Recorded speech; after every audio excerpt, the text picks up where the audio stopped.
a tomar nota. Quien quiera participar, adelante, y si nadie quiere participar, democráticamente yo los elijo de la lista. Pregunta número 1. Describa de la manera más explícita posible qué es un microprocesador. Cada quien tiene en su computadora, en su libreta, en sus hojas, lo que sea, lo que respondió en la tarea. Puede participar con eso. ¿Quién quiere participar?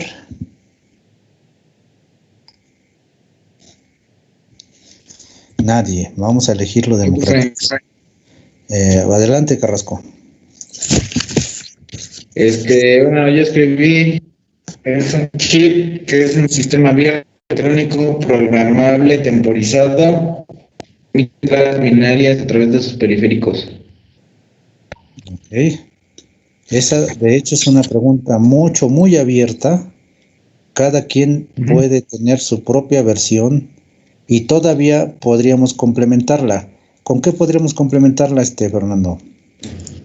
Bueno, pues yo he escrito que es un sistema electrónico que busca, interpreta y ejecuta instrucciones.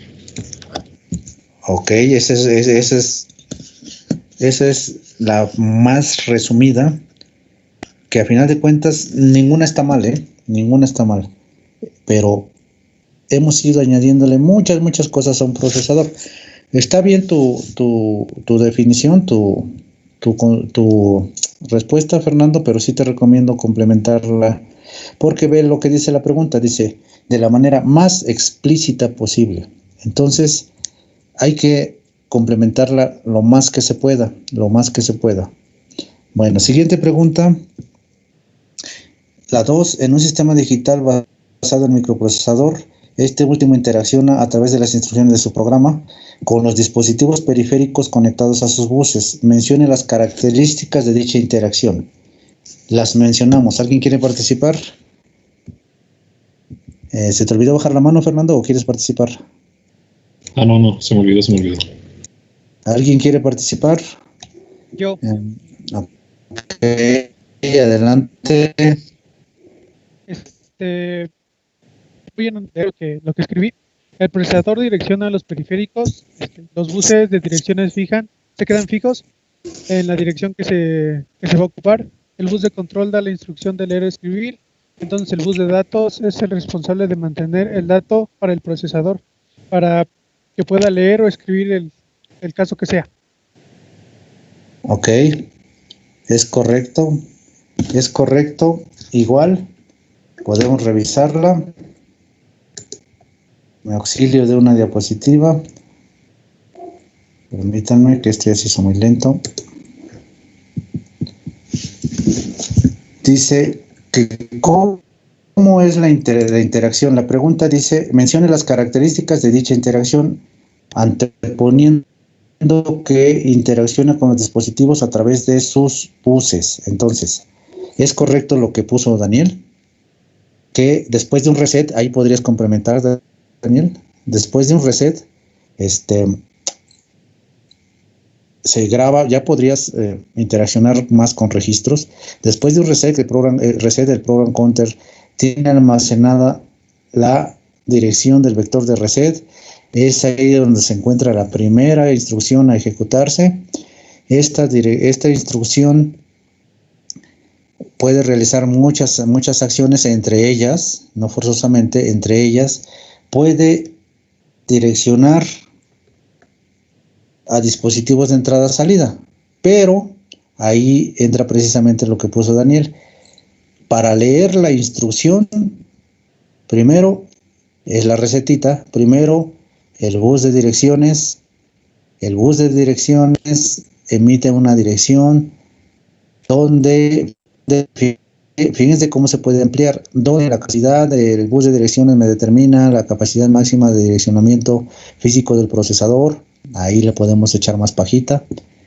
Después que sigue la receta, una señal de control se emite a través del bus de control. En este caso será una señal de lectura porque estoy apenas en el fetch. Ahí aplicamos la definición de un procesador, como por ahí lo dijo Fernando. Es un dispositivo que se la pasa buscando, ejecutando instrucciones.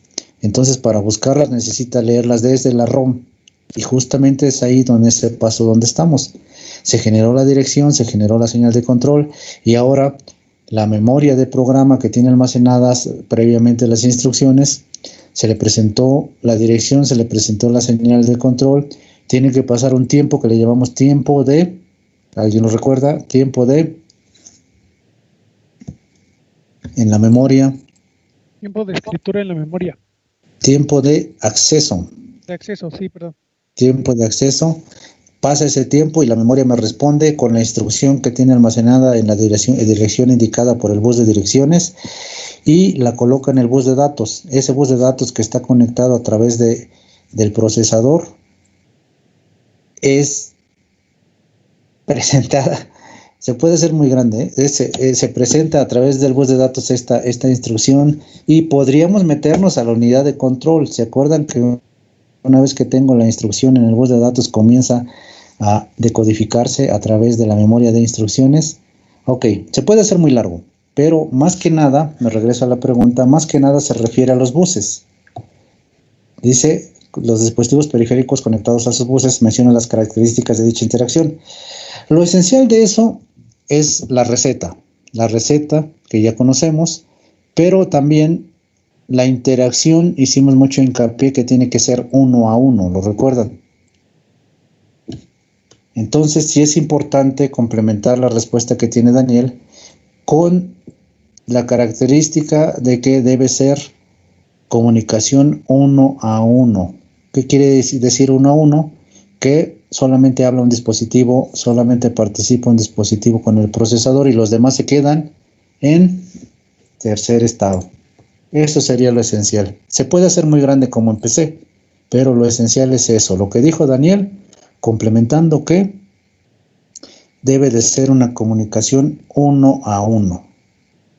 Ok. Bien, ya te puse tu participación, Daniel. Ya le estoy poniendo participación a quienes participan precisamente. Pregunta número 3. ¿Cómo se evita a nivel hardware una colisión en los buses del microprocesador? Yo, profe Margarito. Margarito, adelante. Yo escribí que si tienen 2 o más instrucciones, el bus de datos recibe una a la vez y las otras las manda a tercer estado de alta impedancia hasta que termine con el periférico que está trabajando y así sucesivamente. Exacto, exactamente. Ahí no hay mucho que agregarle. ¿Cómo se evita a nivel hardware una colisión? Utilizando el concepto de tercer estado. ¿Quieres complementar, Diego? Bueno, nada más con un correcto alambrado también. Bueno, yo había puesto con un correcto alambrado y enviando a tercer estado. Siempre asumimos que el alambrado es correcto. Siempre, ¿eh? Y de hecho, debe de ser. Ahí la respuesta la respuesta básica es el tercer estado y pueden extenderse un poquito, pero el alambrado siempre asumimos es el adecuado, siempre. Pregunta número 4. Sí. Bueno, yo tengo una duda que también estuve leyendo en unos libros. Sí. Sí, y también mencionaba que para evitar también colisiones existe el concepto de bus maestro y bus esclavo. Lo que nos dice es que el bus maestro es el que se encarga, sí, del acceso a las memorias, y los buses esclavo nada más se encargan de realizar peticiones. Sí, perdón. ¿Sí va de acuerdo a lo que está la pregunta o está mal?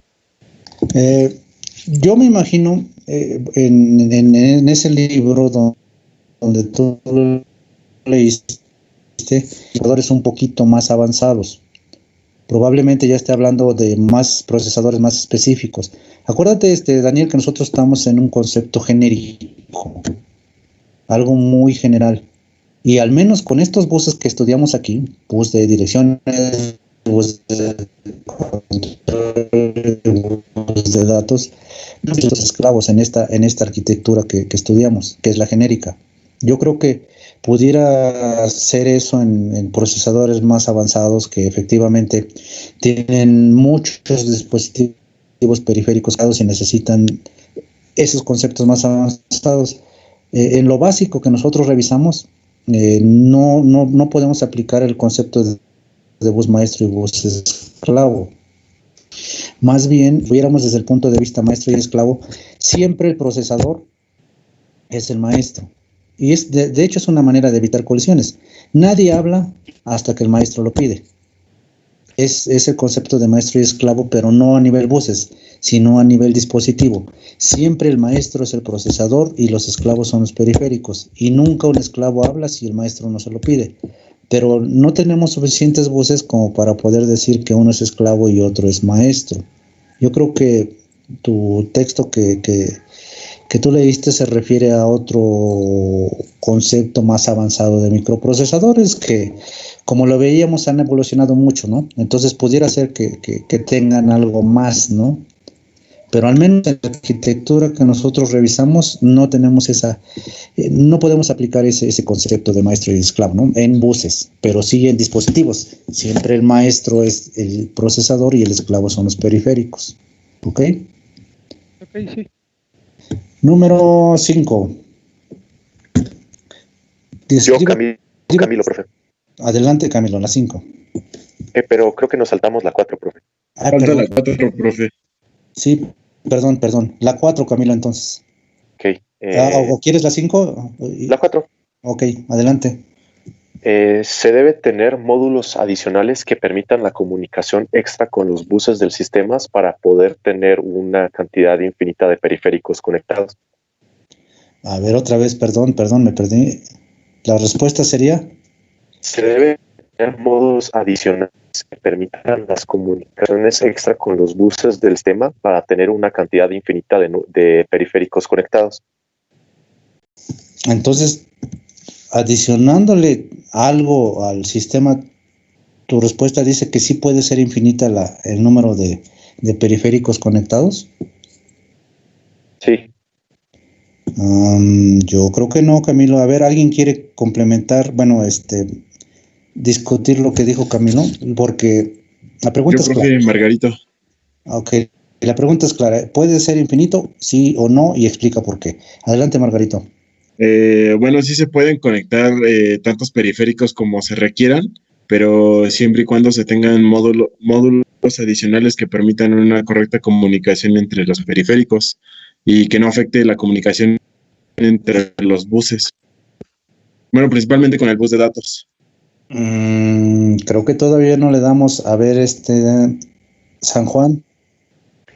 Yo le puse que dependía de la cantidad de direcciones que el diseñador le asignó a los periféricos y la capacidad de direccionamiento que tiene el microprocesador, el microcontrol. Eso es justamente, No puede ser infinito porque tengo un límite en un bus de direcciones. Acuérdense, la capacidad de direccionamiento me la da el bus de direcciones. Si tengo un bus de 8 bits, por ejemplo, lo máximo que puede direccionar físicamente son 2 a la 8. Entonces no puedo exceder 256 dispositivos.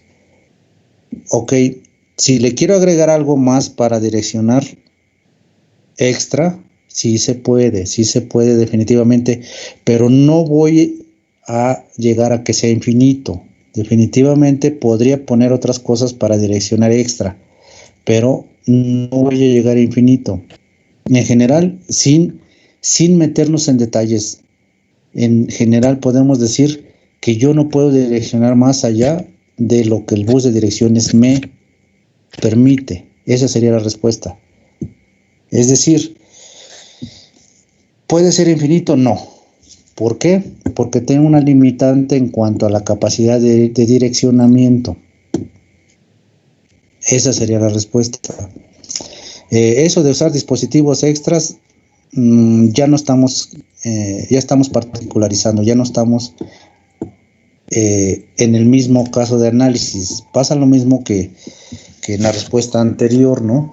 Lo bueno en la pregunta que hacía Daniel, hay buses maestros y buses esclavos, no es lo que nosotros analizamos, ¿no? Pudiera ser que sí los haya.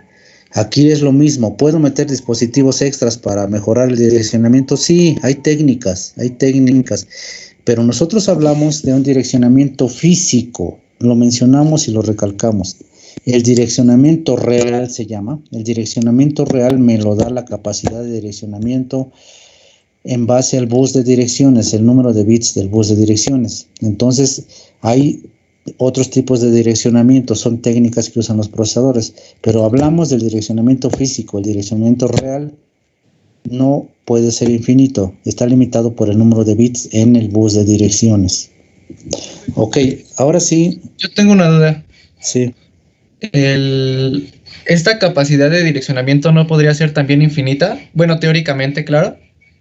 No, porque fíjate, si tengo un bus de direcciones de 16, lo máximo que puede direccionar son 64K. 64K. Ahí está la primera limitante. Si tengo un bus de 32, lo máximo que puede direccionar son 2 a la 32. Ahí está la limitante.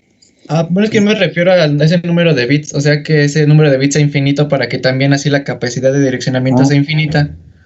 Bueno, obviamente teóricamente, porque pues lógicamente no se podría por sobrecalentamiento o porque no hay suficientes materiales en la Tierra, ¿no? Para hacerlo infinito. O porque no los uso. No puedo tener una computadora con número infinito de periféricos, ¿no?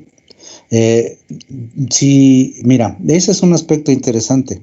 El simple hecho de sumarle un bit al bus de direcciones o al bus de datos implica demasiado hardware interno. Entonces, no le ponen más allá de lo que se vaya a utilizar. Los procesadores se diseñan así. Tienen un tiempo de vida útil. Y dicen los diseñadores, ¿será posible que se necesiten más de 64K? ¿De cuándo a cuándo? Pues le damos un tiempo de vida de 3 años, de 5 años. En 5 años no vamos a tener esas necesidades más allá de 64K, es un ejemplo. ¿Qué pasa después de los 5 años? Saco otra versión, saco nuevo procesador. A final de cuentas también esto es un negocio. Vean en los teléfonos igual, hay versión tras versión tras versión. Entonces así se diseñan los procesadores. En el bus de datos es bien difícil meter un bit más. En el bus de direcciones probablemente fuera menos difícil, pero se considera la vida útil del procesador. ¿Necesito más de esta capacidad de direccionamiento en un año, en 2, en 3, en 4, en 5? No. Entonces lo dejamos en X número de bits. Después sacamos otra versión. Ustedes han visto, por ejemplo, en los de Intel, hay i3, i5, i7, i9, y cada procesador tiene una versión 1, versión 2, versión 3, versión 4, versión 5. No es la misma versión. Entonces, una de las diferencias puede ser, por ejemplo, su capacidad de direccionamiento. Es el mismo i9, pero con diferente capacidad de direccionamiento. Entonces, así se diseñan. Teóricamente no necesito más de lo que ya estudiamos. No te pongo infinidad de bits, y aunque pusiéramos infinidad de bits, no me va a ajustar la cantidad de terminales. En cada bus, me regreso a la diapositiva, en cada bus tengo terminales. Aquí hay terminales. El bus de direcciones tiene tantas terminales como número de bits tenga el bus de direcciones, y si el número de bits es infinito, eso implicaría que tenga infinidad de número de terminales. Eso no es posible, ahí está otra limitante. Entonces, respuesta concreta, sí tengo limitantes. No voy desde físicas hasta de vida útil del dispositivo. Sergio, ¿quieres participar?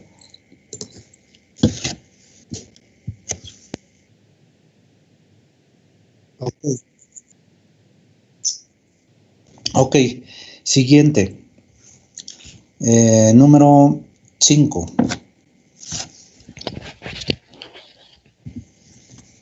Nadie quiere participar. Vamos a tomar uno por acá. Yo, profe. Ok, adelante.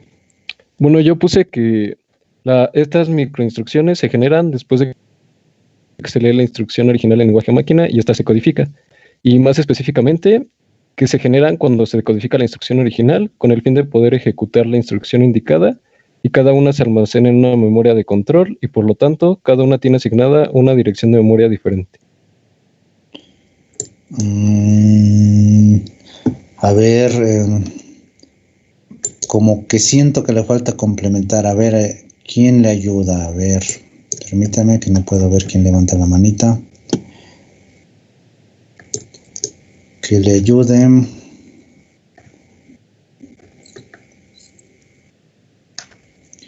A ver, Moisés, ayúdale.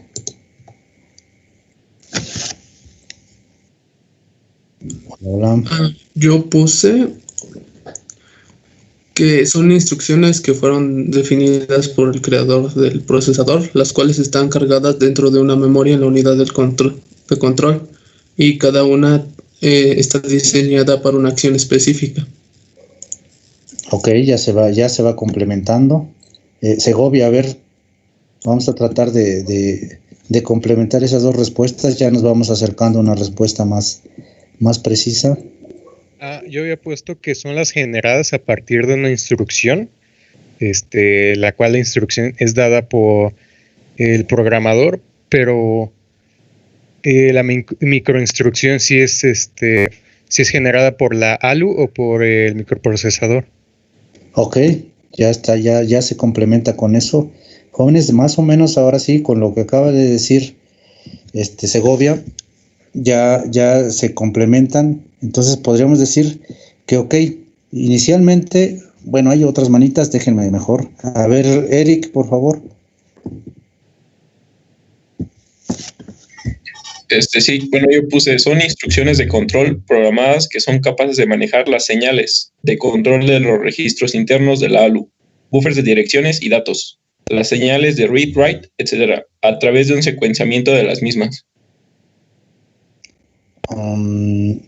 Directamente no manejan señales de control. Acuérdate que está intermedio el secuenciador precisamente.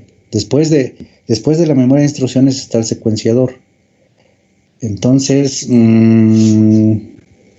ahí sí, no sé dónde tomaste esa, pero al menos creo que le está faltando el secuenciador ahí a tu definición, ¿no?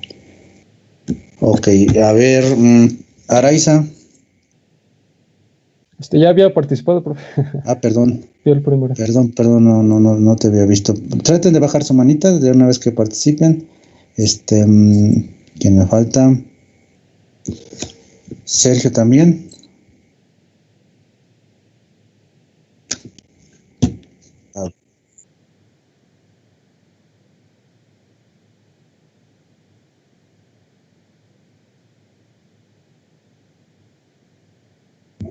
Ok, esa me gusta más, está más concisa.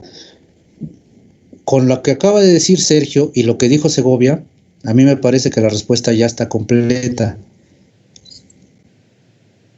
Los demás no está mal, pero como que le damos un poquito de vueltas, un poquito más conciso. Yo dejaría la respuesta de Andrés y empezando con la de Segovia. A ver, repítela por favor, Segovia. Que son las microinstrucciones son las generadas a partir de una instrucción. Okay. Y vaya, estas microinstrucciones son los pasos a seguir. Ok, la complementamos con Andrés. Andrés, por favor. Creo que el compañero que participó fue Sergio, profe. ¿Tú no tienes? Bueno, sí, también. Bueno, yo simplemente puse que que cuando nosotros queremos ejecutar una instrucción en el microprocesador, esta instrucción está compuesta de varias microinstrucciones que ya esas ya vienen, pero bueno, internas, pues, o sea, si tenemos una instrucción, por ejemplo, tender la cama, tenemos unas microinstrucciones que serían sacar las cobijas, sacar los cojines, o sacudirlas, y esas serían las microinstrucciones. Ok, eso es lo que dijo resumido Sergio, que de la instrucción se generan otras. Ok, las dejaríamos con esas dos, así más o menos. Desde mi punto de vista ya está completa. Ok, siguiente. La 6. La pregunta 6. Yo, Camilo, profe. Adelante. Adelante, Camilo. Las microinstrucciones vienen por default programadas que el fabricante. Perfecto. ¿Quién programa las instrucciones? El fabricante. Ahí no hay mucho que profundizar. Muy bien, Camilo. La 7. Durante la fase de ejecución de una instrucción, los buses externos del microprocesador no se utilizan. Menciona alguna operación que podría realizarse en este tiempo muerto de los buses para hacer más eficiente la operación del sistema digital. Lo que está pidiendo esa pregunta es una mejora a la arquitectura von Neumann. Vimos 2. Nos pide solamente una. A ver.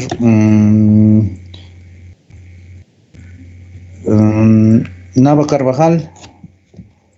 Adelante.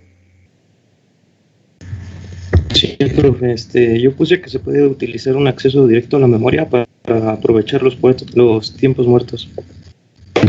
Es correcto, nos pide solamente un acceso directo a memoria, asumiendo que entendemos el concepto de acceso directo a memoria. Recuerden, la arquitectura von Neumann necesita de muchas de estas mejoras para poder ser más eficiente. Muy bien, fue Nava Carvajal, muy bien. Siguiente pregunta, ¿alguien quiere participar? ¿Podría repetirla, por favor, la respuesta de la anterior? Esa la dijo el compañero Jesús. Una de las mejoras no quiere decir que no funcione. Es arquitectura von Neumann. Lo que se trata de hacerla más eficiente, y una de las maneras es el acceso directo a memoria. Ese acceso directo a memoria utiliza los tiempos muertos del procesador. Cuando está ejecutando una instrucción, los buses no se utilizan y ahí hay un tiempo muerto. Es ahí donde el circuito, el chip de acceso directo a memoria utiliza los buses, siempre pidiéndole permiso al procesador, porque no se están utilizando. Cuando ya no en la fase de ejecución, estoy en la fase de fetch, los buses se van a ocupar de acuerdo a la recetita que ya conocemos. Entonces ahí ya no puede participar el DMA. Si quedó inconclusa la tarea del DMA, la retoma cuando sucede el siguiente execute, cuando los buses queden libres, y así sucesivamente. Esa es una mejora. Había otra mejora, ¿alguien se acuerda? Aparte del DMA. Sí, profe, era la utilización de la memoria caché, ¿no? Exactamente. La memoria caché lo que me hace es un acceso más rápido a datos. Muy bien, siguiente pregunta sería la 8. Vamos echando la velocidad porque ya llevamos media hora. La pregunta 8. Claudio, ¿quieres participar? Segovia. Sí, yo puse que la velocidad al utilizar los registros internos es mayor que al utilizar la DRAM. Bueno, y también puse otra diferencia, que el tamaño de la memoria de los registros internos es menor que el de la memoria DRAM. Aquí nada más pide una diferencia, pero Okay. Nada más tu primera respuesta es la adecuada. La velocidad, okay. Definitivamente. El tiempo de acceso es muy corto en los registros internos. En la memoria RAM externa es la más lenta. Ok. Pero en la segunda, en tu segunda respuesta, nada más faltaría especificar que no es el tamaño, es la capacidad. Una cosa es el tamaño me lo da el ancho del bus de datos, y la memoria RAM tiene la misma palabra, el mismo ancho de palabra que los registros, porque si no, ya no serían compatibles en ese sentido. Entonces, okay. más bien te estás refiriendo a la capacidad. La capacidad de la memoria RAM es mucha comparada con lo que tengo disponible como registros. Entonces, si necesito mucha información para almacenar, no lo puedo hacer internamente a pesar de la velocidad. Lo tengo que hacer en memoria RAM, con todo y que es lenta. Es una diferencia definitivamente. Ok, nada más, está muy bien la respuesta de Segovia, nada más con esa precisión, la capacidad más no el tamaño, ¿no? Siguiente pregunta, la 9. Yo puedo participar. A ver, Breton. Puse que las instrucciones están codificadas mediante un código de operación, el opcode, formado por uno o varios bytes, y los datos normalmente están agrupados en paquetes de 8 bits, 16 o 32.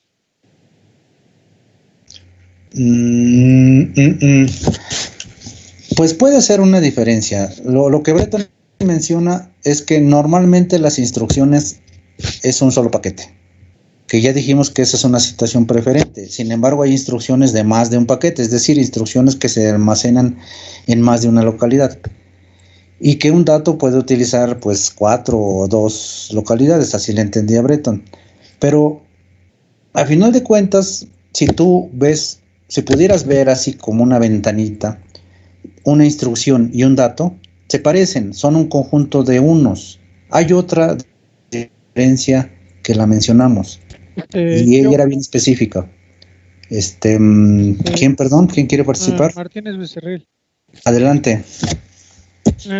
La diferencia principal es que la instrucción es una orden y pues los datos son números que se van a manipular. Ok, pero eso es tu concepto y está bien, pero ¿cómo la diferencio ya? En un procesador ya tienes un procesador armado con tus buses y con tus memorias y con todo. Tú no estás mal, Martínez. Tu concepto es tuyo, muy tuyo, pero ¿cómo la diferencio ya sobre el sistema? Necesito de alguna manera identificar sobre el sistema cuándo tengo una instrucción y cuándo tengo un dato. Pues que las instrucciones se almacenan en la memoria ROM o la memoria flash y los datos se almacenan en las RAM. Usualmente así sucede, pero ya también entendemos que en la memoria ROM, en la memoria de programa, yo puedo almacenar datos. Esto pareciera una contradicción, pero sí es posible. Las constantes, nosotros lo vamos a ver en nuestro primer programa para un microcontrolador. Las constantes como texto, por ejemplo, las constantes de calibración, el texto, yo los puedo almacenar en la flash y no son instrucciones, siguen siendo datos de calibración o texto. Entonces, el hecho de que esté un conjunto de unos en la memoria flash no me asegura que sea una instrucción. Se pueden almacenar datos también que utilizan las instrucciones. Hay otra. Profe, ¿podría ser que las instrucciones son patrones binarios definidos ya por el fabricante? Y pues así las podríamos diferenciar. Ok, esa me gusta un poco más. Todavía no es la que dimos aquí, pero me gusta un poco más que lo anterior. Ok, están bien definidas, pero me gusta un poco más. Pero mira, tratando de contradecir tu respuesta, puede haber datos que se parezcan a esos patrones. Es decir, tú dices, una instrucción está bien definida y es un 3F, por ejemplo. Pero también puede haber datos que sean 3F y no son instrucciones. Por eso hay una manera bien precisa de identificar cuándo hay una instrucción y cuándo es un dato. No estás mal, Andrés, es cierto, pero puede haber datos que se parezcan a las instrucciones. El mismo valor. Por eso tengo otra manera de identificar justamente cuándo una instrucción es tal. Acuérdense, la mencionamos. Les voy a dar una pista. En un procesador lo definimos básicamente como un chip que se la pasa buscando, decodificando y ejecutando instrucciones. Bueno, ¿Se te olvidó bajar la manita, Breton, o quieres participar? No, sí, se me olvidó bajar la mano, perdón. Ok. La forma de diferenciar una instrucción y un dato es precisamente utilizando... A ver, tengo otras dos manitas por ahí, se les olvidó. No puedo ver las manitas aquí, no, pero alguien de los dos que Eric, ¿quieres participar? ¿O se te olvidó bajarla también? Sí, bueno, ya referente a lo que dijo, podría ser que las instrucciones se encargan de controlar indefinidamente las acciones del microprocesador, que sería precisamente buscar, decodificar y ejecutar. A ver, otra vez, perdón, no la logré ligar. Ok, las instrucciones están previamente almacenadas en la memoria de un programa, sí, y se encargan de repetir indefinidamente el proceso de buscar, decodificar y ejecutar.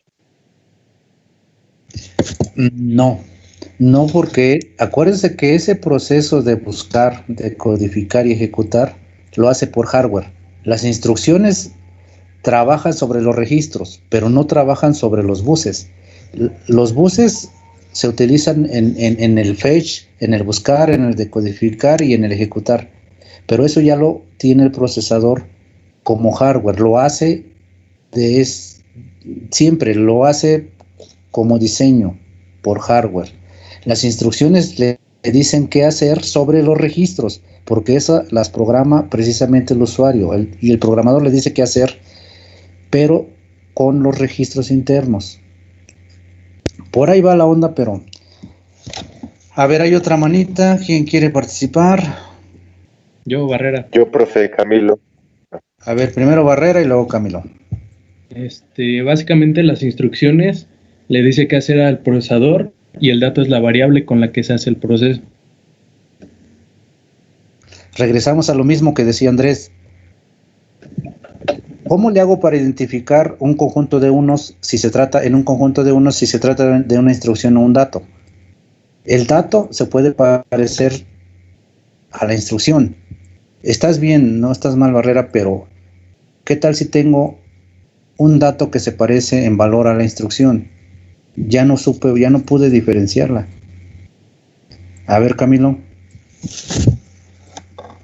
Bueno, yo iba a decir algo similar a lo que dijo mi compañero, de que una instrucción viene con un pedazo de dato que te indica qué es lo que se tiene que hacer y luego un otro que te dice a qué dato es el que se va a modificar o qué dato es el que se le va a hacer la instrucción indicada, mientras que el dato nada más te dice en dónde se encuentra el dato. Caemos a lo mismo. Bueno, para no darle muchas vueltas, la contesto yo y por favor, esto es una discusión. Si no están de acuerdo, lo discutimos. La forma precisa de identificar cuando una instrucción se trata de una instrucción o cuando se trata de un dato, cuando es un dato, es en los tiempos del procesador. ¿Qué tiempos? En el fetch. Si en el bus de datos del procesador durante el fetch está un 3F, por ejemplo, durante el fetch en el bus de datos está un 3F, esa es una instrucción. Ese 3F es una instrucción. Si durante la ejecución en el ciclo de execute, en el ciclo de ejecución está un 3F en el bus de datos, ese es un dato, porque ya la instrucción se ejecutó y muy probablemente necesitó un dato que es ese 3F. Entonces, a pesar de que en ambos casos fue un 3F, el 3F que estuvo presente en el bus, en el ciclo de fetch, es una instrucción, porque precisamente el procesador en ese ciclo anda buscando instrucciones. Está buscando instrucciones, no datos. ¿Cuándo busca datos el procesador? No es en el fetch, no es en el decode, busca datos en el execute. Ejemplo, sumar 3F en hexadecimal, sumar 3F con 5F. El opcode, lo ligamos, el opcode es 3F de sumar. Sumar es 3F, esa es la instrucción, ese es el opcode. Pero sumar, ¿qué con qué? Sumar 3F con 5F. En ambos casos hay un 3F. El opcode es 3F y el dígito, el operando, es 3F también. En el fetch va a haber un 3F. En el execute va a haber un 3F. ¿Cuál de esos 3Fs es la instrucción? El que está presente en el fetch, porque cuando estuvo buscando instrucciones, buscaba precisamente instrucciones y encontró el 3F. Esa es una instrucción. El otro 3F, ¿cuándo va a estar presente? En el execute, cuando ya sabe que tiene que sumar, pero tiene que sumar 3F con 5F. Entonces otra vez se va a presentar en el bus de datos el 3F. 2 veces se presentó 3F, pero uno en el fetch y otro en el execute. Entonces, resumiendo, cuando una instrucción es tal, en el fetch, lo que esté en el bus de datos durante el fetch, esa es una instrucción. Cuando un dato es tal, cuando lo que esté en el bus de datos, pero en el execute, cuando ya la instrucción se está ejecutando, porque ya se decodificó y lo que se necesitan son datos. ¿Dudas, jóvenes, dudas? Si hay discusiones o desacuerdos, adelante, de eso se trata esta reunión.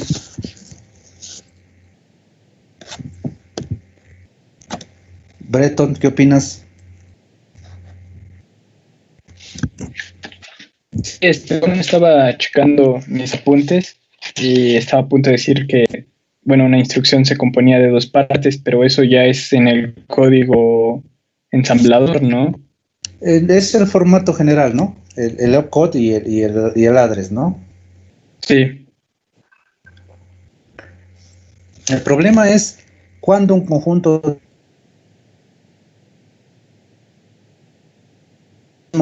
de unos datos. La única manera es diferenciarlos por el tiempo. ¿Cuál tiempo? El tiempo de fetch, el tiempo de execute. Intermedio está el de code. Sí, jóvenes, sí me explico, sí están de acuerdo con eso, o no importa. Profe, como para definirlo más, se podría decir que va a depender si este valor está en el fetch o está en el execute, ¿no? Exacto. Dicho en otras palabras, es lo mismo. Dependerá en qué ciclo del procesador está tal o cual dato. Si un dato está en el fetch, seguramente es una instrucción. Si un dato está en el execute, seguramente es un dato. Necesariamente tiene que ser un dato porque la instrucción ya se está ejecutando. Ya no está buscando instrucciones el procesador. Lo que está y puede estar buscando son datos. Analícenla, para mí esa es la respuesta. Escríbanla y pues de eso se trata. De eso se trata esta discusión. Si ustedes al escribir su respuesta no están de acuerdo, lo podemos discutir y podemos complementarla.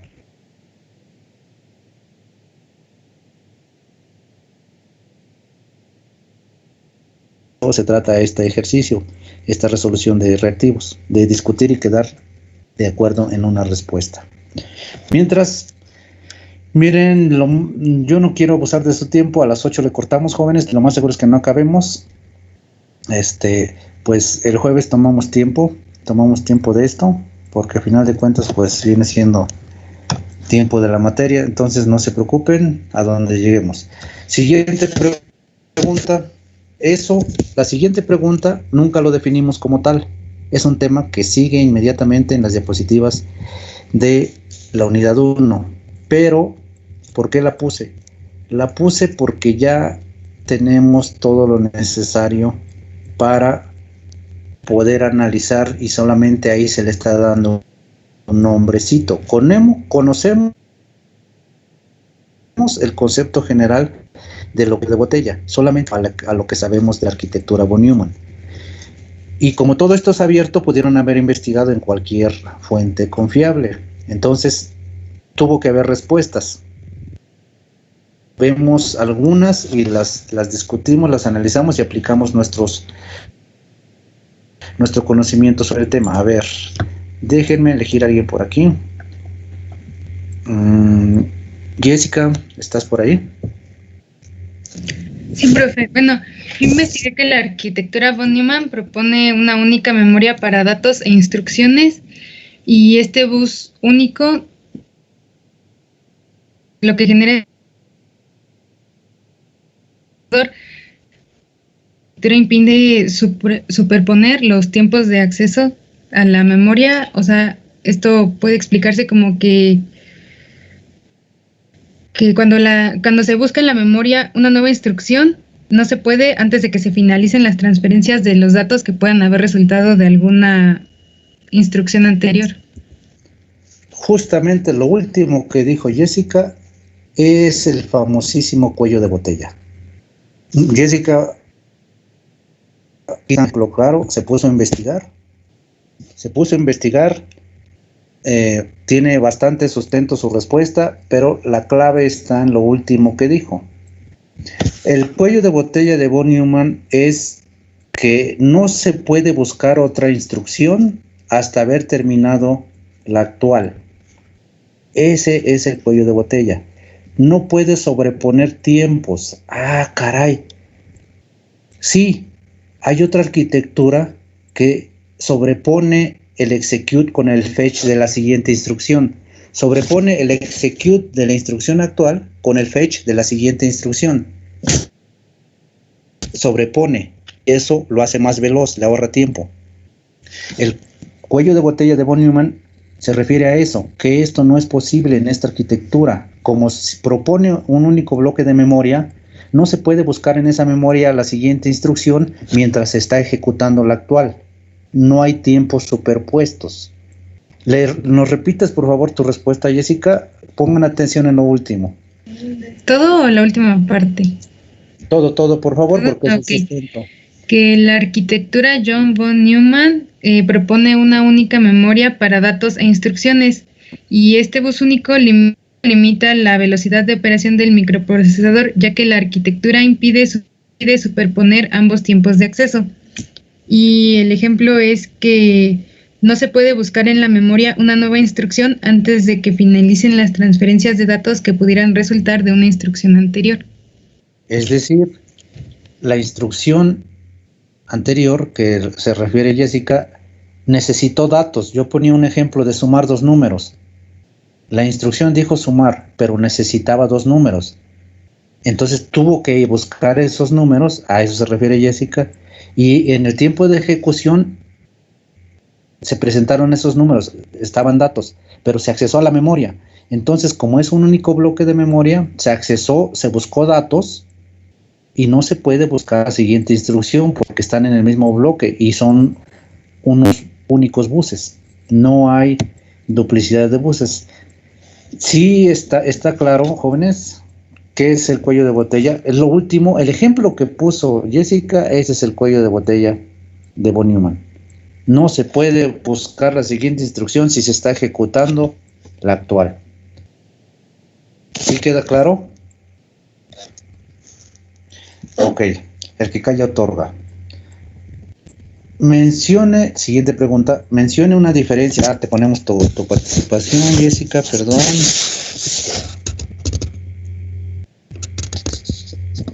Siguiente pregunta, mencione una diferencia hardware entre la memoria RAM interna de un microprocesador y su memoria RAM externa conectada a través de sus buses.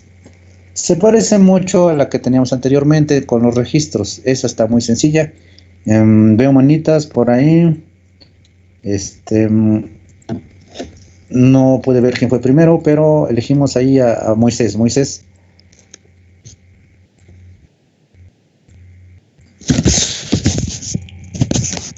Hola, Moisés. Ok, ya no está.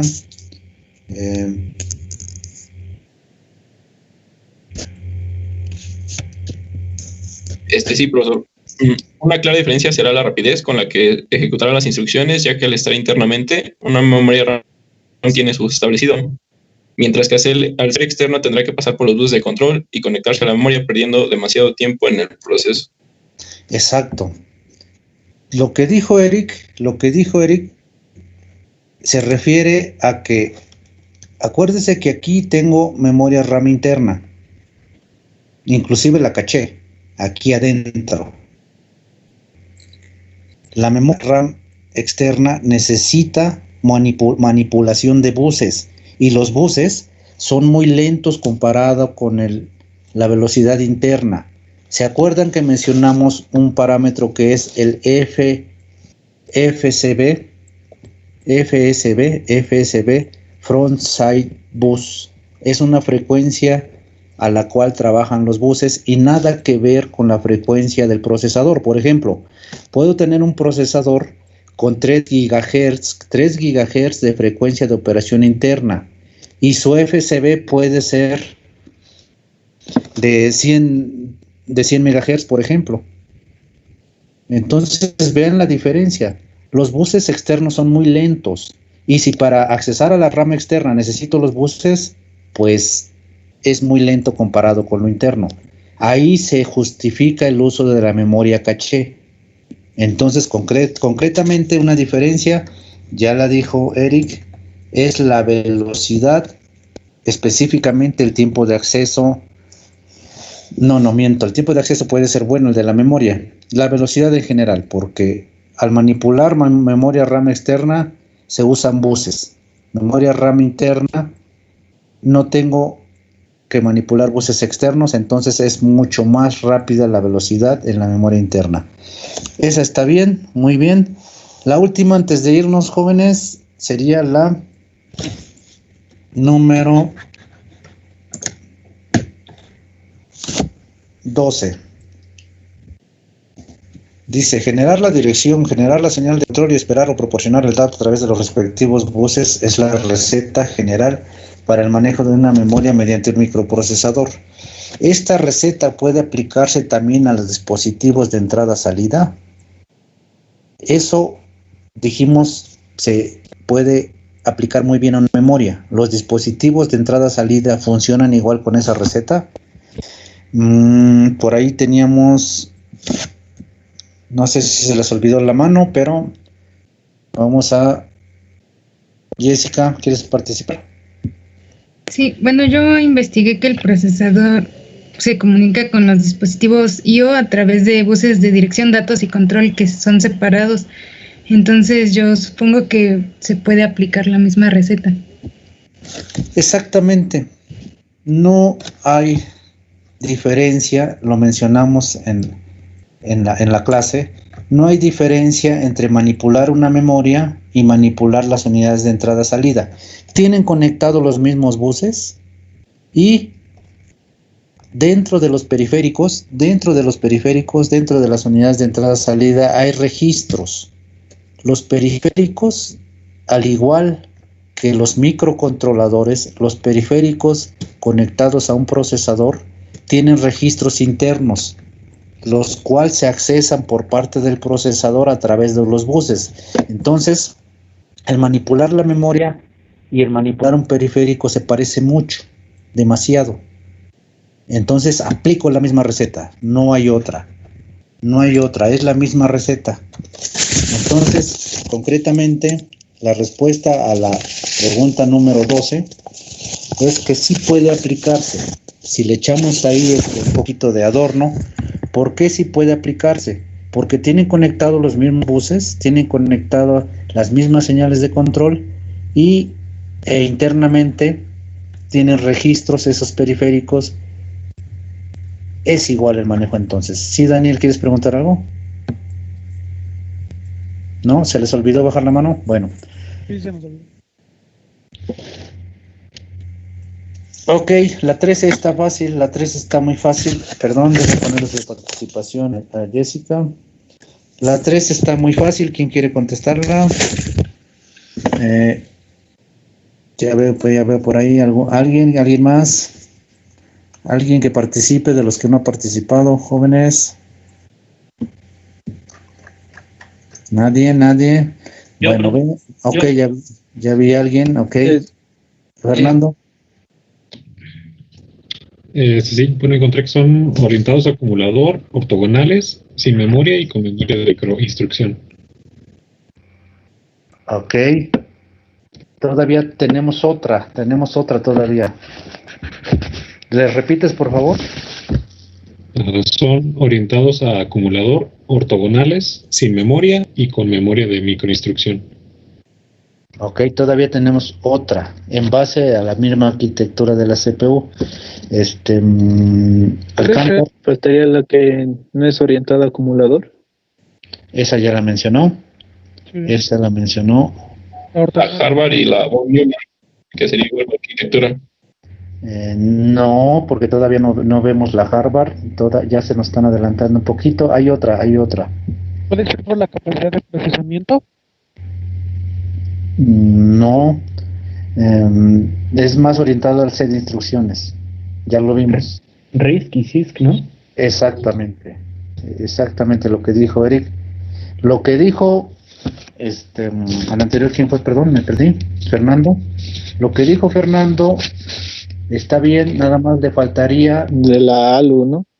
Exactamente, que pueden ser RISC o CISC. Y ya sabemos que en ese sentido pues está relacionado con tener memoria de instrucciones y no tener memoria de instrucciones, pero el CISC y el RISC tiene que ver con el número también de instrucciones. El complejo, el CISC, tiene muchas instrucciones, el RISC tiene bastante reducido ese de instrucciones.